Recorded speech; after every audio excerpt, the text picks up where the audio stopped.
Private limited. আপনারা দেখছেন express news, খবর নেয় খবর দেয়।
নমস্কার, শুরু করছি আজকের সাহিত্য এক্সপ্রেস।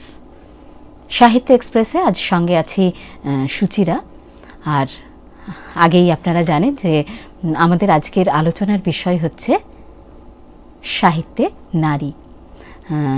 আলোচনা তো করব, কার সম্পর্কে করব সেটা অবশ্যই বলবো, কিন্তু আমরা এমন একজন নারীর সম্পর্কে আলোচনা করব যিনি খুব চর্চিত নন, কিন্তু আমরা যারা সাহিত্যকে ভালোবাসি, শিল্পকে ভালোবাসি, তাদের এই কবির সম্পর্কে জানাটা অত্যন্ত দরকার। এই প্রজন্মের যারা সাহিত্যের ছাত্রছাত্রী আছেন তাদের কিন্তু এই জানাটা অত্যন্ত জরুরি যে কেমন ছিল আমাদের বাংলা সাহিত্যের নারীদের অবস্থা এবং অবস্থান, কি দিয়ে গেলেন তারা আমাদের এই সাহিত্যে। যে সমাজে এখনো পর্যন্ত বিধবাদের সঠিক সম্মান দেওয়া হয় না, যে সমাজে এখনো বিধবারা প্রকাশ্যে বহু জায়গায় যেতে পারেন না, সেই সমাজে আজ থেকে এতগুলো বছর আগে কেমন অবস্থা এবং অবস্থান ছিল একজন নারীর, এবং সেই জায়গায় দাঁড়িয়ে তিনি কিন্তু সাহিত্যে সরাসরি অংশগ্রহণ করেছেন, কবিতা লিখেছেন, প্রবন্ধ লিখেছেন। সেই সময় আকাশে ছিলেন রবি, যিনি তার আলোয় ব্যপ্ত রেখেছিলেন সমগ্র আকাশ। সেই রবির আলোর ছটা তাকে কখনো ম্লান করতে পারেনি। এমন একজন মহিলা সাহিত্যিকের কথা আজকে আমরা শুনব। তিনি গিরীন্দ্রমোহিনী দাসী। আর আমরা যার কাছ থেকে শুনে নেব তার সম্পর্কে কিছু বলি, জানাটা দরকার আছে। তিনি পেশায় অধ্যাপিকা, শম্পা দেবনাথ, শ্রদ্ধা আমাদের সম্পাদি হচ্ছেন শালতোড়া নেতাজি সেন্টেনারি কলেজের দর্শন বিভাগের অধ্যাপিকা। সাহিত্যের অনুরাগী একজন মানুষ।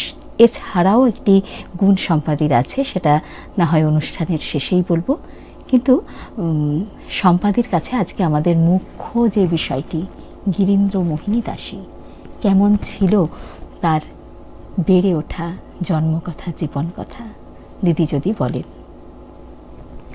আমরা এমন একজন সাহিত্যিককে নিয়ে আজকে আলোচনা করতে এসেছি যিনি সত্যি এখনকার সাহিত্য চর্চায় সেভাবে উঠে আসেন না একদম। কিন্তু যদি 19 শতকে নারীর, বাঙালি নারীর যে রূপকল্প তৈরি হচ্ছে, যে আইডেন্টিটি তৈরি হচ্ছে, সেই সময়টাতে যদি আমরা দেখতে চাই তাহলে কিন্তু গিরীন্দ্রমোহিনী আমার কাছে একজন আদর্শ নারী হয়ে ওঠার চেষ্টা সেই সময় করেছিলেন। আমরা নারীবাদ নিয়ে এখন খুব আলোচনা করি, একদম আমাদের মধ্যে আমরা অনেকেই প্রগতিশীল নারী হিসেবে নিজেদের পরিচয় দিতে পছন্দ করি। হ্যাঁ, ওটাই আমাদের কাছে এখন মুখ্য পরিচয় বলে আমরা মনে করছি। কিন্তু এইটা একটা সময় ওই যে ইউরোপীয় যে নারীবাদের একটা তরঙ্গ, আমাদের দেশে এসে পৌঁছাচ্ছে, সেই সময়টা খুব সহজ ছিল না মেয়েদের জন্য। কারণ তখনও কিন্তু আমাদের দেশে সতীদাহ প্রথা হচ্ছে। হ্যাঁ, একদম আমাদের রামমোহন সেটার বিরুদ্ধে আন্দোলন করছেন, সতীদাহ প্রথা রদ হচ্ছে, তারপরে বিধবা বিবাহ প্রচলন হচ্ছে। কিন্তু এই বিধবা বিবাহ যখন প্রচলন হচ্ছে, তার পরবর্তীকালে এদের আবির্ভাব হচ্ছে বাংলায়।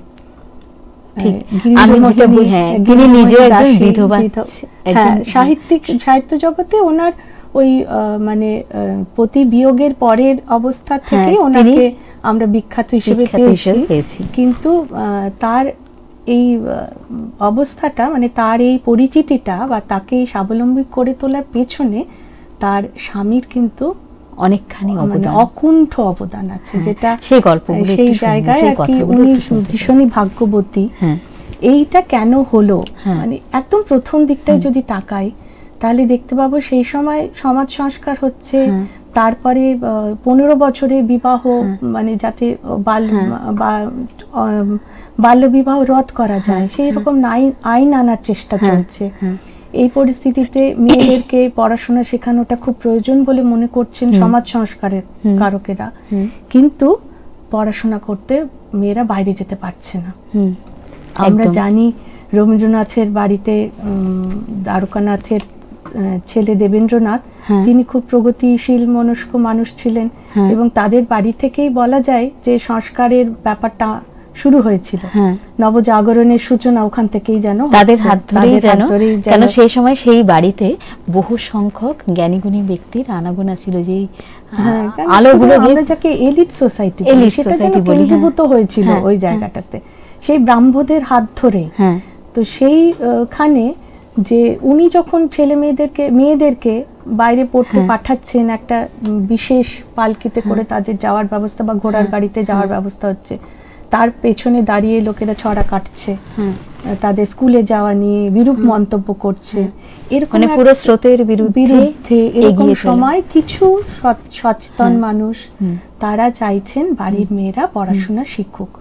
একইভাবে দেখছি যে আমাদের স্বর্ণকুমারী দেবীর বাড়িতে উনি স্মৃতিচারণা করছেন, যে তাদের বাড়িতে ছোটবেলায় দেখছেন যে বৈষ্ণবীদের আনাগোনা ছিল, তারা বটতলার বই কিনে নিয়ে আসতেন এবং সেই বই মেয়েরা পড়তো, মেয়েরা তার কাছ থেকে বইও কিনতো।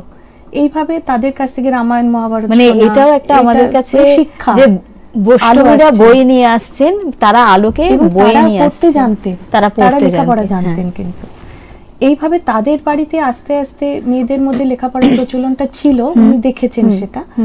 আর গিরীন্দ্রমোহিনীর কথা যে বলবো, গিরীন্দ্রমোহিনীরা ছিলেন মজিলপুর গ্রামে, তিনি বড় হয়েছেন।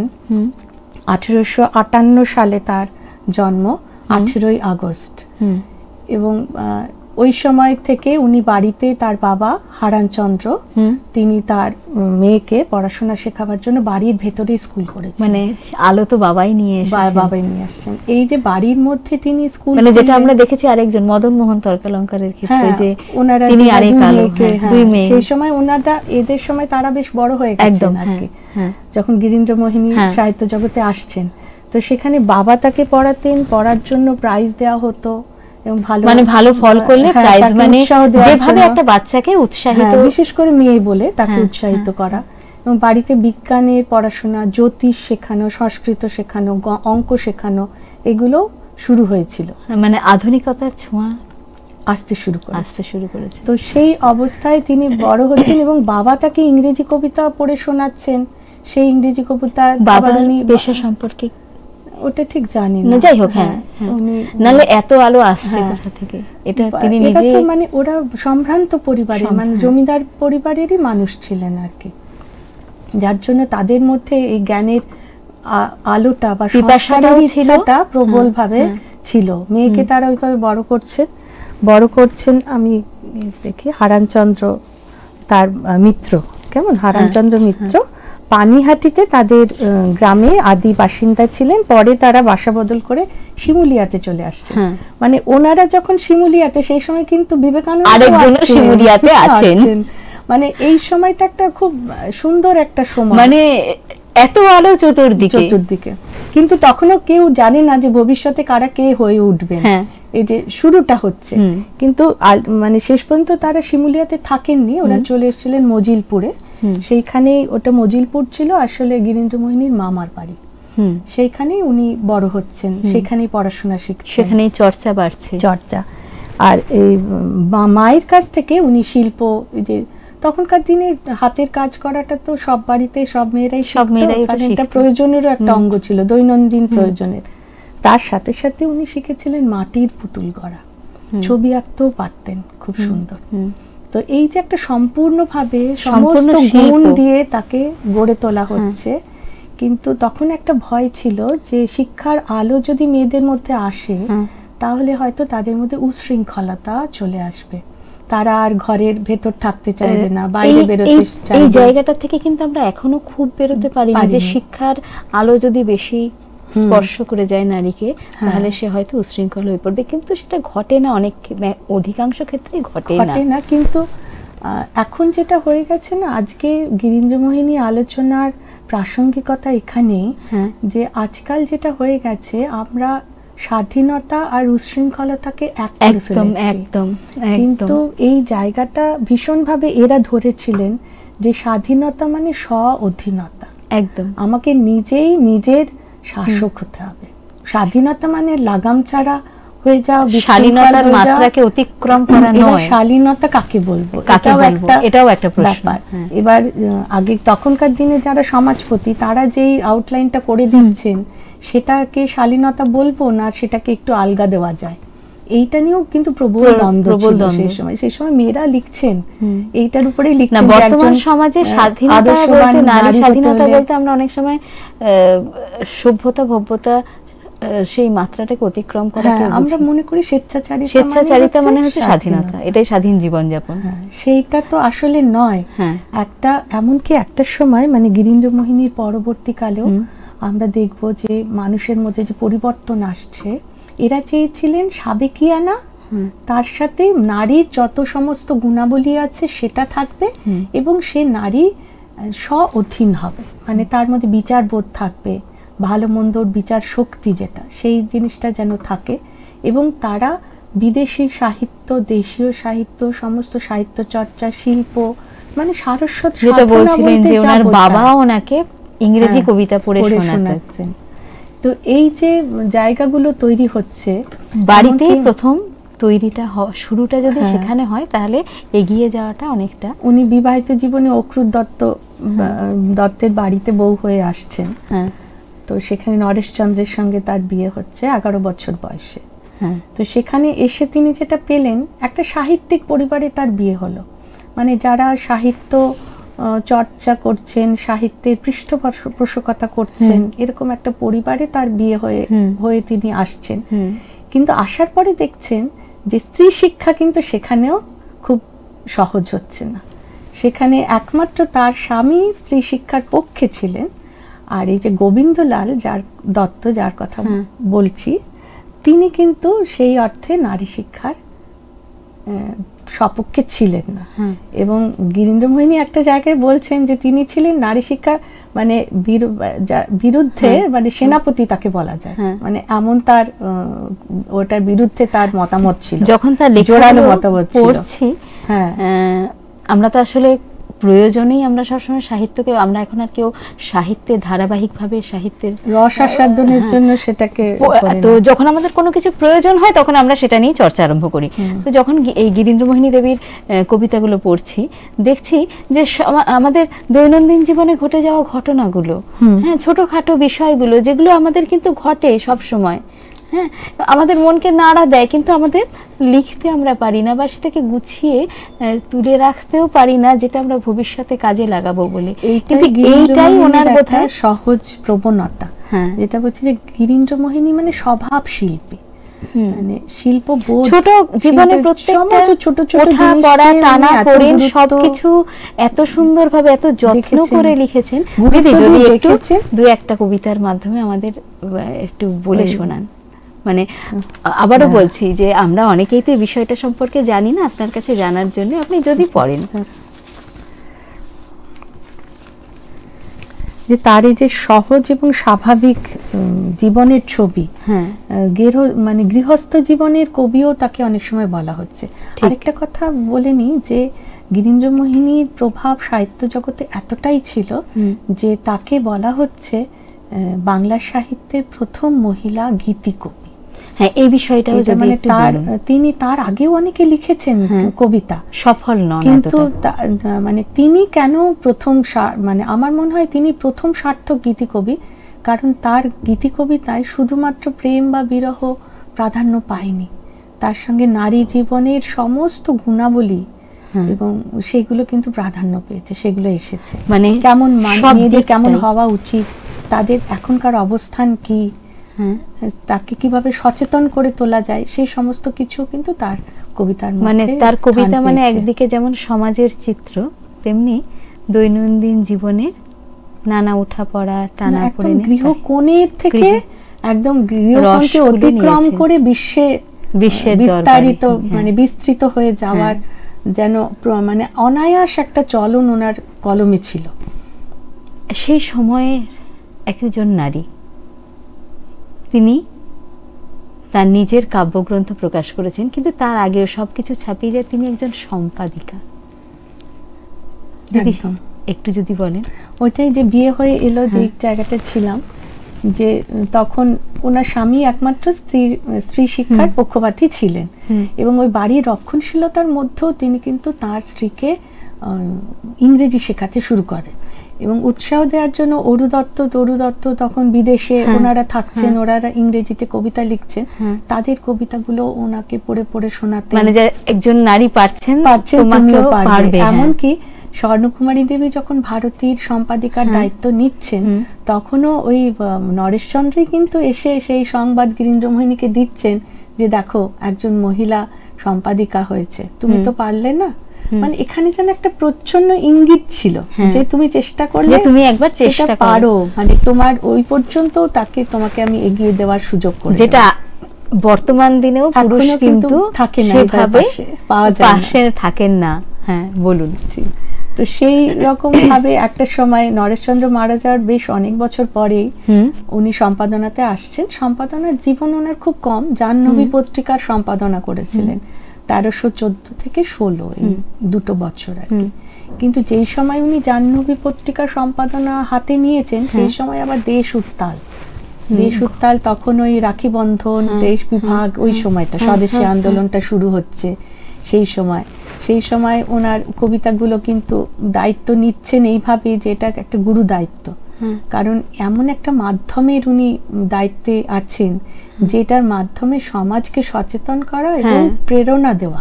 একজন পত্রিকার সম্পাদিকা মানে তার হাতে কলম আছে, সেই কলমের জোর অনেকখানি বেশি, ঠিক। এবং তখন তিনি ওই সেইভাবেই কিন্তু ওই পত্রিকার লেখাগুলো চুজ করছেন, লেখা দিচ্ছেন।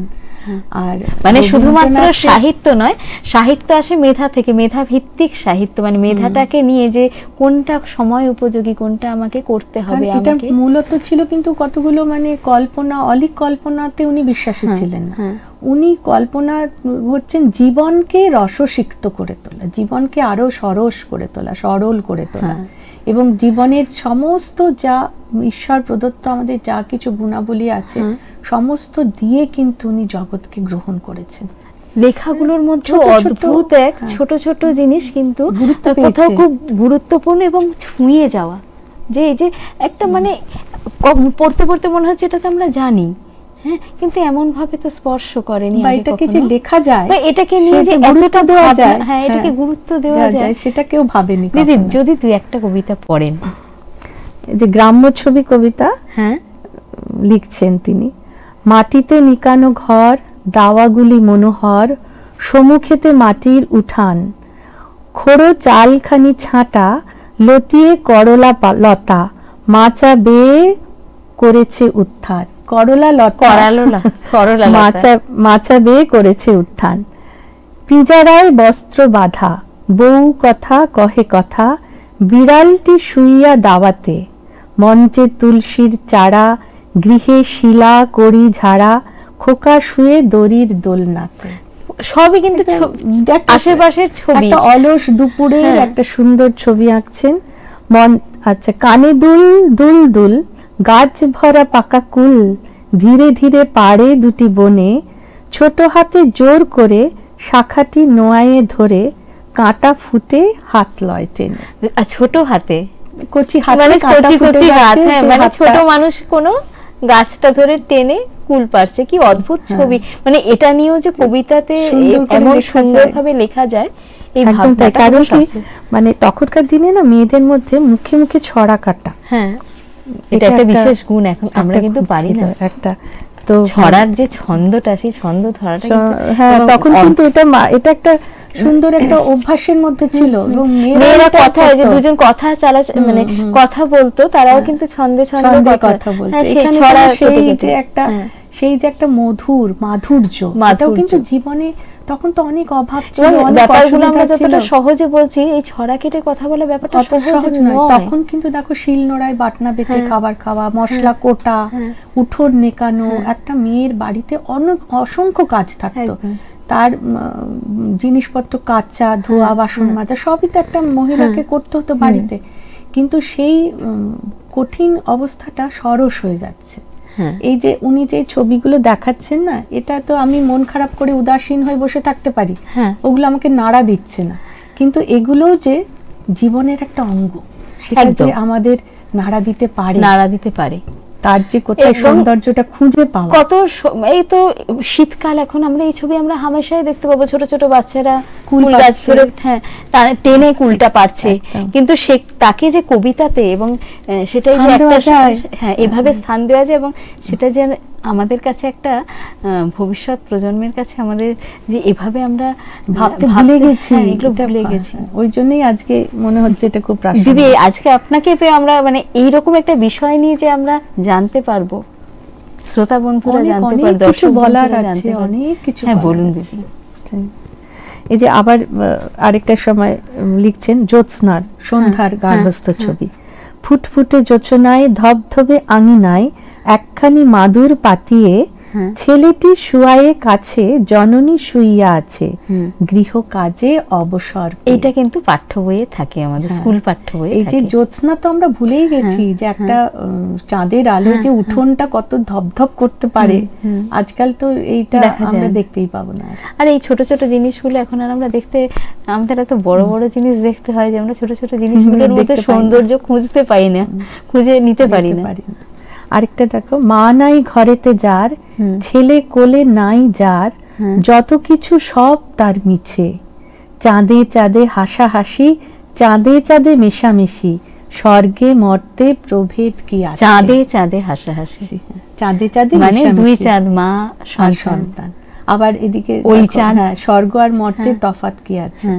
মানে এটাও যে আমার সংসারই যে আমার কাছে স্বর্গ, এবং মাতৃত্বের মধ্যেই যে সেই স্বাদ পাওয়া যায়, এইটা কিন্তু যে গুরুত্ব আরোপ করা সেই ছোট বিষয়গুলিকে, সেটা দেখার মতো। সত্যি তাই। মানে এই যে আধুনিকতায় বলতে গেলাম না, তখন যে ধরো গিরীন্দ্রমোহিনীরা যখন আসছেন, তার পরবর্তীকালে মেয়েরা কিন্তু মাতৃত্বকে প্রথমে অস্বীকার করছে, যে মাতৃত্ব তাদের কাছে বড় বাধা। হ্যাঁ, এবং তাদের ঘরে সেকলে আটকে রাখার ওটাও যেন একটা পদ্ধতি ছিল, যে বিয়ে করার পরে সে সংসারে মন দিচ্ছে না, ঠিক আছে, তার একটা দুটো সন্তান হয়ে গেলে সে সংসারে আটকা পড়বে। এইটা একটা সময় মেয়েরা মাতৃত্বকেও অস্বীকার করছে। এখন তো আমরা দেখবো যে ব্যস্ত চাকরি করছে যেসব মেয়েরা বিয়ের পরে তারা চাইছে না, যে চাকরিতে উন্নতির জন্যই সে চাইছে না সন্তান প্রতিপালন করতে। একদম, কারণ সন্তান এসে গেলে তার জীবনের কর্মজীবন বাধাপ্রাপ্ত হবে। ঠিক, কিন্তু সেটাও কাম্য। কিন্তু এটাও যে একটা জীবনের একটা মাধুর্য, যেটা না থাকলে জীবনটা অপূর্ণ থেকে যাচ্ছে। একটা নারীর পরিপূর্ণতা ওটার মধ্যেও আছে, সার্থকতা। ঠিক সেই জায়গাটা।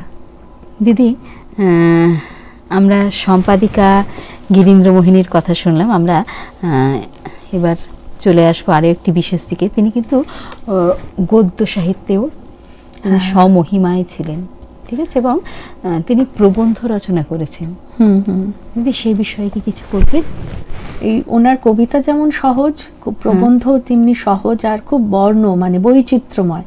মানে ওনাকে বলছি না যে উনি শিল্পী, ছবি আঁকতেন, উনি কবিতাতেও ছবি এঁকেছেন এবং গদ্য সাহিত্য একদম তাই। তার যেমন মিলন কথা বলে একটা লেখা পাওয়া যায়, যেখানে তিনি তার সঙ্গে স্বর্ণকুমারী দেবীর সখ্যতা এইসব নিয়ে ওখানে উনি বিস্তারিতভাবে লিখেছেন। স্বর্ণকুমারী দেবী ওনার সম্বন্ধে লিখছেন প্রথম, মানে অশ্রুকণা যখন হচ্ছে, প্রকাশিত হচ্ছে, ওনার স্বামী নরেশচন্দ্র মারা যাচ্ছেন, উনি অসুস্থ থাকতেন এবং ওনাকে নিয়ে অনেকটা সময় ওনার সময় দিতে হতো এবং বায়ু বদলের জন্য কখনো ওয়ালটেয়ারে, কখনো বাইরে বাইরে সমুদ্রের ধারে উনি থাকতেন। সেই সময় তিনি সেই যে সমুদ্রের শোভা দেখেছেন, এমনকি ওনাকে মানে সন্তান বিয়োগের দুঃখও পেতে হয়েছিল। মানে এটা একটু যদি বলেন। সেই সময়টাতে উনি উত্তীর্ণ হয়েছেন, কিন্তু ওই ওয়ালটেয়ারে গিয়ে সেখানে থেকেছেন, সেখানে সমুদ্রের শোভা দেখেছেন, সেইখানে সেইগুলোর উপরেও তার সুন্দর সুন্দর কবিতা আছে। এবং এই যে জীবনী উত্তরণটা না, মানে সেটা একজন মা, তিনি সবচেয়ে 11 বছর বয়স থেকে কবিতা আমাদের হাতের কাছে রয়েছে। 11 বছর বয়সে প্রথম ওনার যখন আত্মপ্রকাশ হচ্ছে জনৈক হিন্দু মহিলা পত্র বলে, তো সেখানে দুটো চিঠি ছিল, একটা ওনার স্বামীকে লেখা আর একটা উনি মহেন্দ্রনাথ সরকার যে ডাক্তার বাবুকে লিখেছেন, মানে ইন্ডিয়ান ইনস্টিটিউট ফর দ্য যিনি ঠাকুর রামকৃষ্ণদেবেরও চিকিৎসা করেছেন। তো তার প্রথম সন্তানকে উনি বাঁচিয়েছিলেন আর কি। তো ওনাকে একটা লেখা, উনি তাহলে মানে সন্তান শোকও পেয়েছেন, সন্তান হারানোর শোকও পেয়েছেন। তো সেই ওই দুটো কবিতা যে চিঠিতে মানে পড়তে লেখা চিঠি, তো সেই দুটো চিঠি ওনাকে না জানিয়ে ওনার স্বামী তখন বিদেশে পড়তে গিয়েছিলেন, সেইখানে থেকে তার একজন বন্ধু প্রকাশিত করেছিল। তো সেটাতে উনি খুব লজ্জা পেয়েছিলেন, তারপরে বলেছিলেন আমাকে না জানিয়ে কেন করেছো, আমাকে জানানো উচিত ছিল, তখন আমি এর থেকে ভালো ভালো কবিতা লিখতে পারতাম। তখন কবিতা হার বলে আরেকটা কবিতার বই তার বেরোচ্ছে, ওখানে 5খানা কবিতা ওখানে রয়েছে। কিন্তু সবচেয়ে তারপরে যে আরেকটা কবিতা বেরোচ্ছে যেটা অশ্রুকণাটাই হচ্ছে আলোচিত, তুমি যেটা বলছো সেটা ওনার স্বামী মারা যাওয়ার 2 বছর পর প্রকাশিত হচ্ছে। মানে তাহলে মানসিক জায়গাটাকেও কোথায় নিয়ে গেছেন, যে যিনি স্বামীর ওপর এতখানি ভরসা করতেন, সেই স্বামী চলে যাওয়ার পরও একটি মানে কবিতা কাব্যগ্রন্থ প্রকাশিত হচ্ছে। যাপন মানে উনি দুঃখকে বিরহকেও যাপন করেছেন, মানে শোকে কাতর হয়ে শেষ হয়ে যাওয়াটাই শেষ কথা নয়, সব নয়, সেখান থেকে ঘুরে দাঁড়ানো এবং যে মানুষটি চলে গেল সে যে ভালোবাসার জিনিসগুলো রেখে গেল তাকে নিয়ে। তুমি একটা শোনাও না কবিতা অশ্রুকণা থেকে, তুমি ভালো কবিতা পাঠ করো তাই তোমাকে বলছি। হ্যাঁ, কিন্তু কি মানে ওনার কবিতা, আমি ঠিক এই ঘটনাটা ঘটেছিল যখন বীরেন্দ্র চট্টোপাধ্যায় নিয়ে একটা কাজ ওনার জন্মশতবর্ষে করবো এরকম এটা ঠিক করেছিলাম। যখন পড়তে গেলাম দেখলাম যে কিছুই তো জানি না, ওই একটা দুটো কবিতা জানি। হ্যাঁ, কি অদ্ভুত অদ্ভুত অপূর্ব সব লেখা। আসলে কি সাহিত্য মানেই আমাদের এখন হচ্ছে ওই সময় ভিত্তিক কাজ, এর থেকে বেশি আমরা কিছু জানিও না, জানার চেষ্টাও করি না, যেটা হচ্ছে আমাদের ক্ষেত্রে সাহিত্যে মানুষকে বোধহয় সম্পূর্ণভাবে পাওয়া যায় তার ওই সৃষ্টির মধ্যে। অশ্রুকণা কাব্যগ্রন্থ থেকে একটা বলি, এর সঙ্গিনী তোমার পারেনি করিতে পূর্বে প্রিয় হাহাকার, অদৃষ্ট এখন তারে নিদয় হইয়া অশ্রু স্রোতে গেছে সখী তোমাতে লইয়া। বলো না এখন আর হৃদয় পাষাণ তার, এখন সে সদা ভাবে তোমাদেরই কথা, হৃদয় বহিছে সে তোমাদেরই ব্যথা। এই যে এটা মনে হয় স্বামী মারা যাওয়ার পরের লেখা। হ্যাঁ, তো শোককেও কেমন ভাবে যাপন করা, আমার আজকে যখন পড়ছিলাম তখন বারবার মনে হচ্ছিল যে এভাবেও শোককে নেওয়া যায়। উনি বলছেন যে এই কবিতার বই হয়তো কেউ পড়বে না, কিন্তু মজার ব্যাপার হচ্ছে তার জীবদ্দশাতেই অশ্রুকণার 4টে এডিশন বেরিয়েছিল। মানে অশ্রুকণার পূর্ববর্তী এবং পরবর্তী মহিলা কবির মানে কাব্যগ্রন্থ। এখন আমরা মনে করি কবিতার বই বিক্রি হয় না, তখনও কিন্তু কবিতার বই বিক্রি সেভাবে হতো না। যে আমরা যদি ভাবি যে তখন বোধহয় খুব মানুষ, প্রচুর মানুষ বই কিনে পড়তো না, জানি ছিল না, কিন্তু সেই জায়গায় 4টে এডিশন 17 বছরের মধ্যে 4টে এডিশন, মানে 1300-1200 বোধহয় ওনার স্বামী মারা যাওয়ার পরে লিখছেন, ঠিক 17 বছর, মানে 1311 পর্যন্ত ওনার 4টে এডিশন ওই বইটাই বেরোচ্ছে। মানে লোকের কাছে মানুষের মনে স্পর্শ করেছিল, যেখানে তখন মানুষ মানে উদ্গ্রীব হয়ে আছে ওনার সম্বন্ধে জানার জন্য, কে যে উনি কে, কেমন, তিনি কিভাবে সাহিত্য জগতে এলেন, একজন মহিলা, একজন নারী। হ্যাঁ, তখন তো মনে হতো মেয়েরা এক কলম লিখলে সবাই বা বা বা করছে, সেরকম বোধহয় কিছু নয় লেখাটা। তো সেই জায়গা থেকে এভাবে ভাবা যায়, সত্যি তাই। তখন ওই স্বর্ণকুমারী দেবী ভারতী দেখুন কি অদ্ভুত, আমরা কিন্তু আমাদের এত সম্পদ আছে, এত মণিমুক্তা আছে, আমরা না চেষ্টা করি সেগুলো সন্ধান করতে, না চেষ্টা করি সন্ধান যদি পাইও একটু পড়াশুনো করতে। এটাই হয়ে গেছে আমাদের বর্তমান সাহিত্যের ছাত্রছাত্রীদের অবস্থা। এখন তো ওই যে গুরু মানে হচ্ছে গুগল গুরু, সেখান থেকে আমরা একটু টেনে টুনে যদি পড়া যায় পাই না, কারণ এই তথ্যগুলো তো কেউ আপলোড করে না।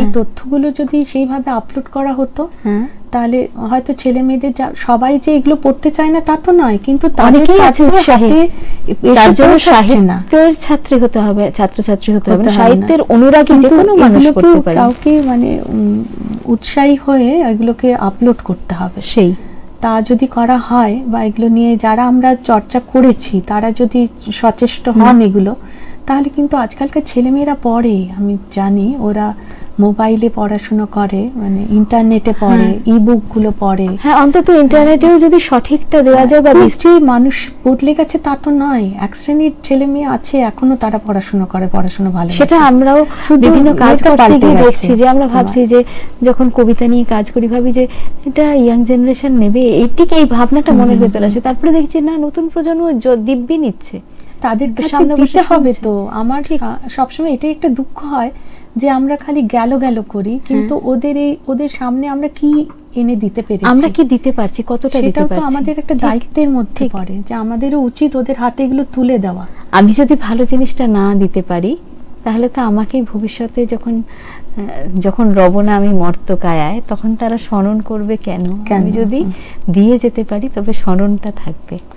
এটা যেমন একটা চাওয়া, রবীন্দ্রনাথ চেয়েছেন অমর হয়ে থাকতে, কিন্তু আমার মনে হয় যে আরেকটা মানুষকে তার পূর্ণাঙ্গ জীবনের একটা সুন্দর অনুভূতি দেওয়ার জন্য কিন্তু এগুলো দরকার আছে। একদম আমার থাকাটা নয়, আজকের ছেলে মেয়েরা যে এত হতাশাগ্রস্ত হয়ে যাচ্ছে, তারা ঘরে একটা জিনিস আছে কিন্তু খোঁজার মতন সময় নেই, তার হাতের কাছে পেলো না, সঙ্গে সঙ্গে অনলাইনে অর্ডার করে দাও, আরেকটা জিনিস চলে আসবে। একদিকে শিমুলিয়ায় দত্ত পরিবারে এক উজ্জ্বল নক্ষত্র, আরেকদিকে আকাশে রবি। ঠিক সেই সময় উনি গিরীন্দ্রমোহিনী আবার ঘুরে আসি, সেই সময় গিরীন্দ্রমোহিনী। রবীন্দ্রনাথের প্রভাব তার জীবনে ছিল, অবশ্যই ছিল। এটাও একটা সুন্দর মজার গল্প আছে। গিরীন্দ্রমোহিনীর শ্বশুর বাড়ি বলেছিলাম, ওরা খুব সাহিত্য পৃষ্ঠপোষক ছিলেন। তো আমরা বিখ্যাত সাবিত্রী লাইব্রেরি তখন কলকাতার, এই সাবিত্রী লাইব্রেরির প্রতিষ্ঠাতা কিন্তু ওই গোবিন্দলাল দত্ত, মানে গিরীন্দ্রমোহিনীর দেওর। আর সেখানে আলোচনা সভা বলেও একটা সভা ছিল, তারও উনি একজন সম্পাদক ছিলেন।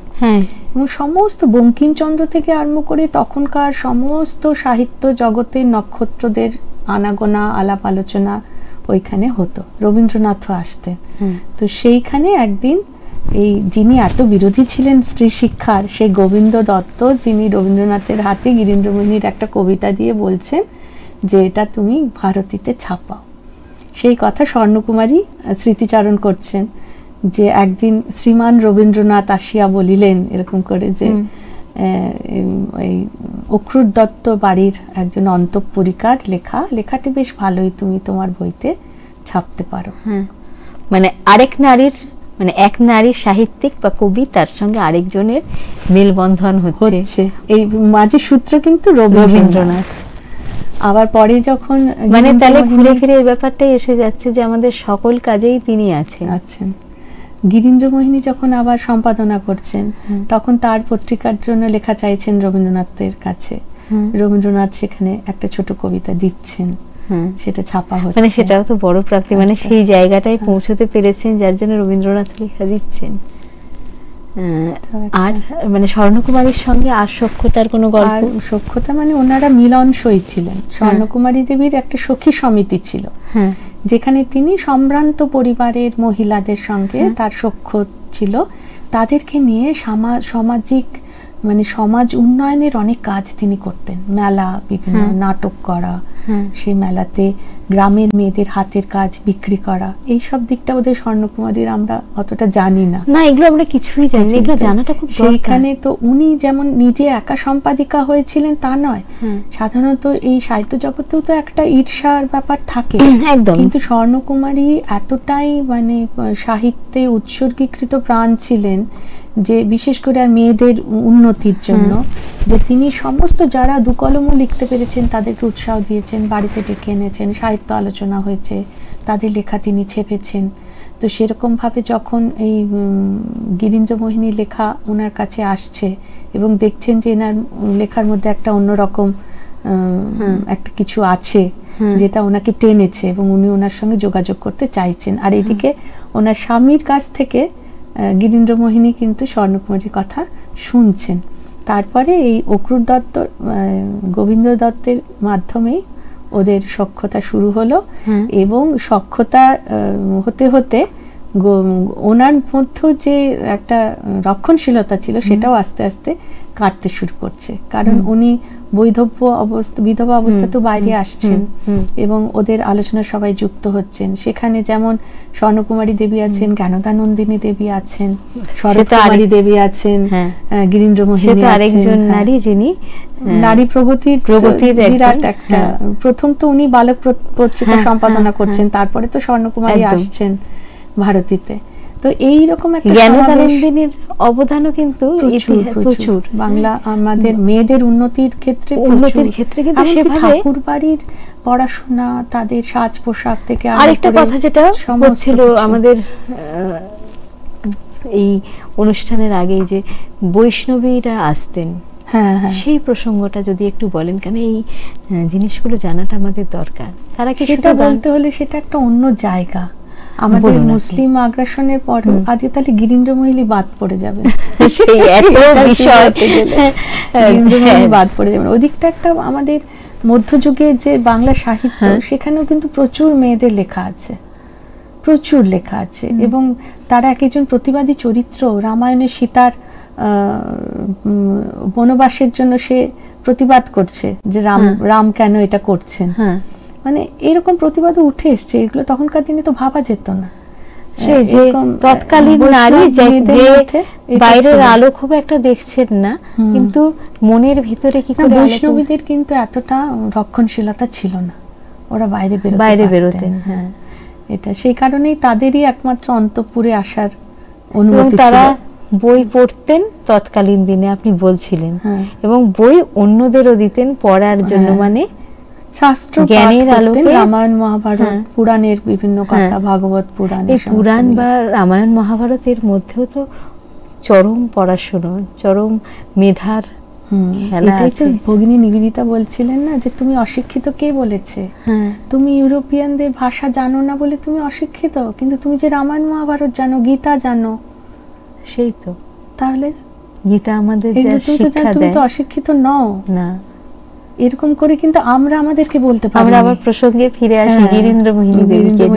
আরেকটা মজার ব্যাপার হচ্ছে, গিরীন্দ্রমোহিনী এই যে তার শিল্পী সত্তাটা প্রকাশ পাচ্ছে কিন্তু স্বর্ণকুমারীর এই যে সখী সমিতি থেকে যে সমস্ত মেলা টেলাগুলো উনি করছেন এবং বিধবা মহিলাদের জন্য উন্নয়নের জন্য তাদের হাতের কাজ শেখানো, বিভিন্ন মানে সমাজের ভাবনাটাও তারা নিয়েছিলেন, এবং সেইখানে কিন্তু গিরীন্দ্রমোহিনীরও সক্রিয় একটা অবদান ছিল।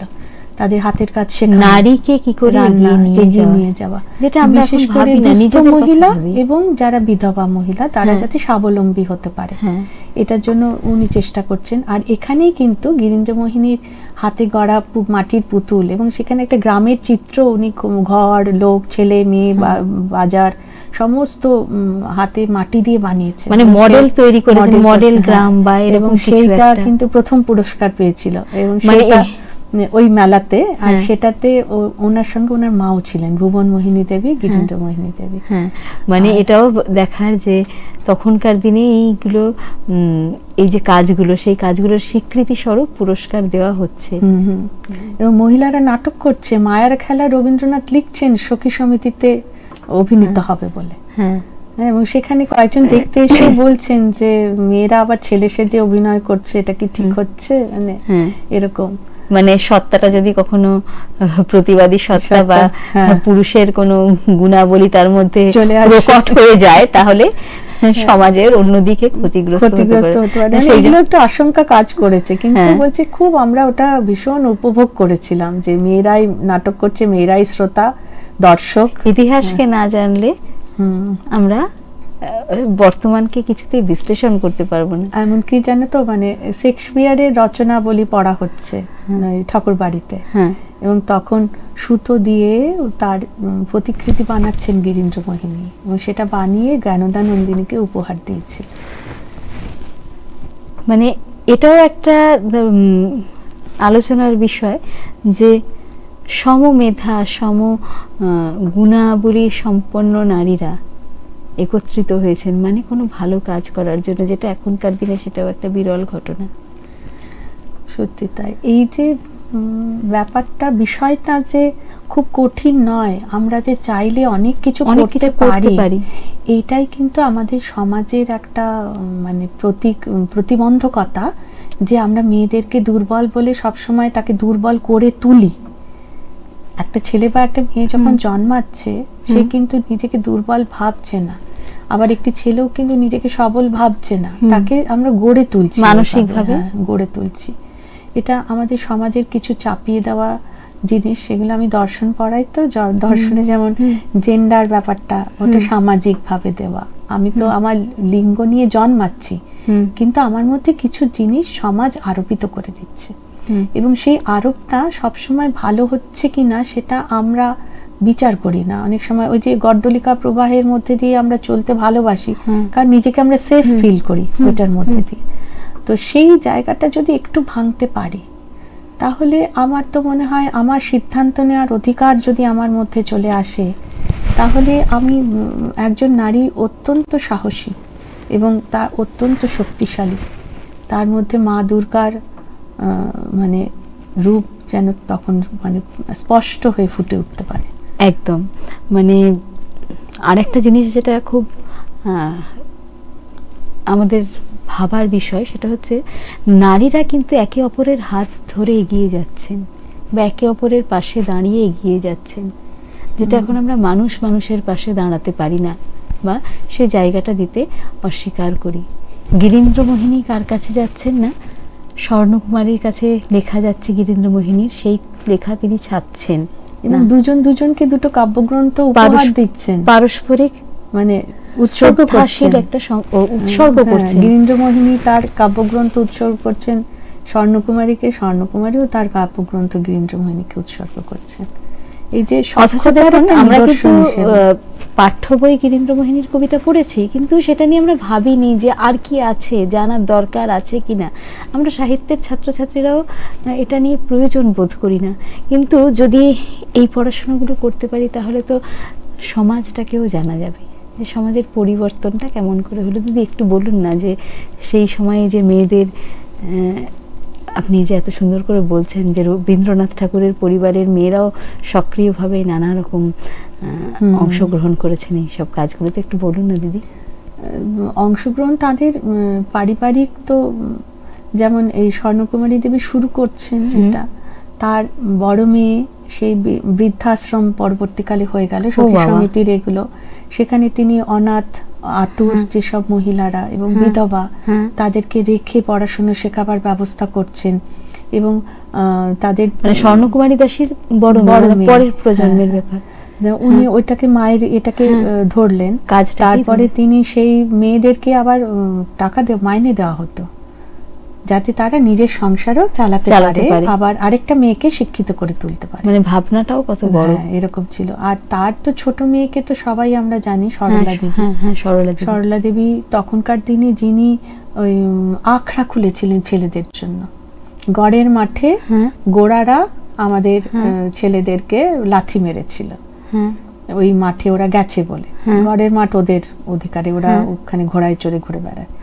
তো সেইটা শুনে গিরীন্দ্র এই সরলা দেবী বলছেন, তাহলে ছেলেদের, আমাদের ছেলেরা দুর্বল কোথায়, আমাদেরও সবল হতে হবে।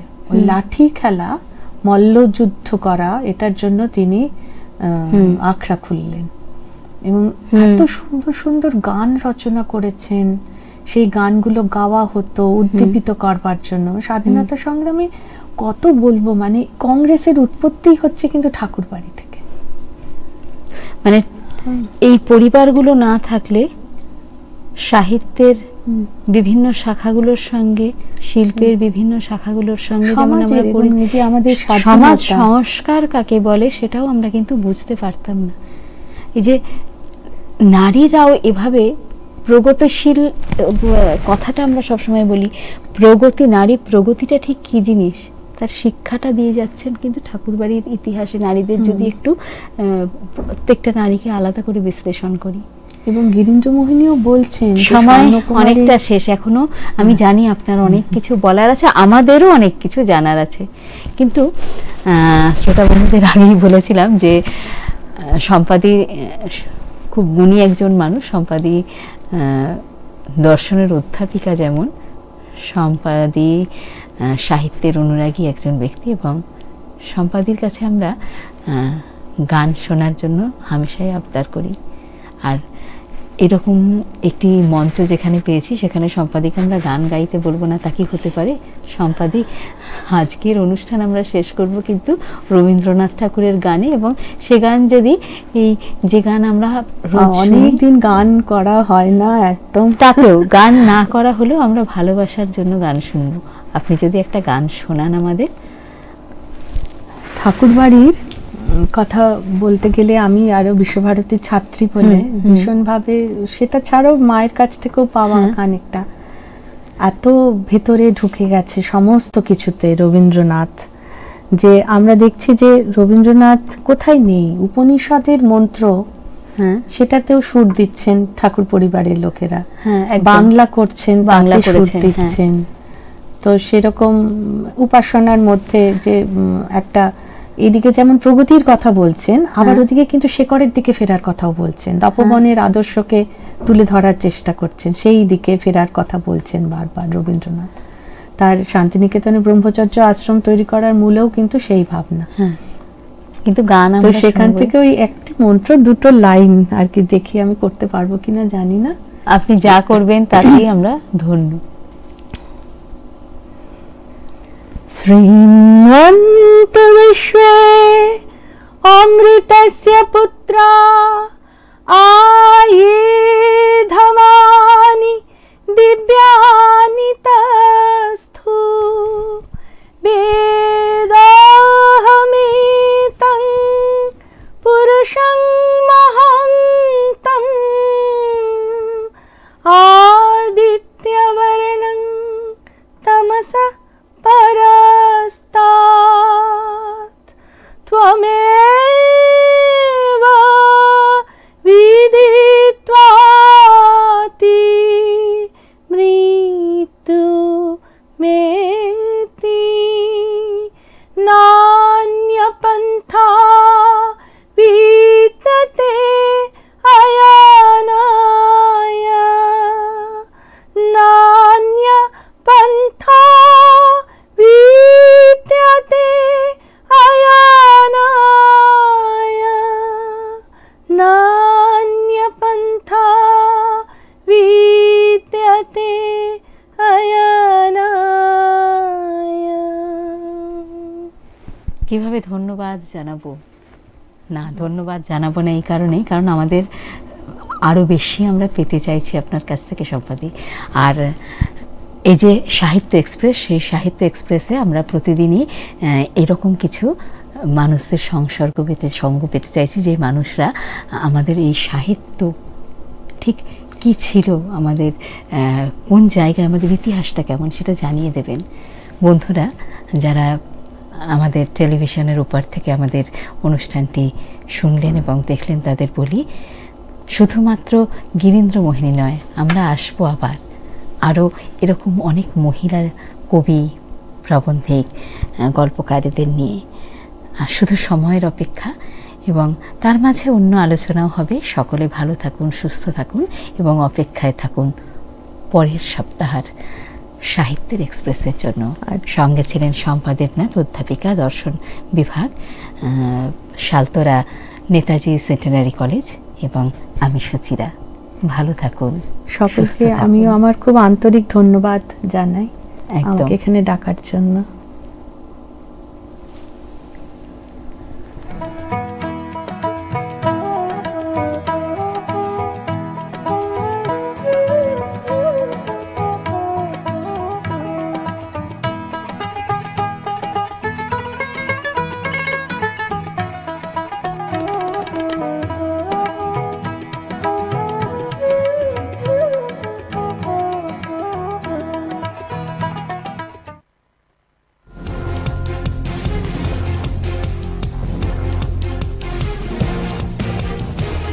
এই হলো ডেডলাইন কমিউনিকেশনস প্রাইভেট লিমিটেড।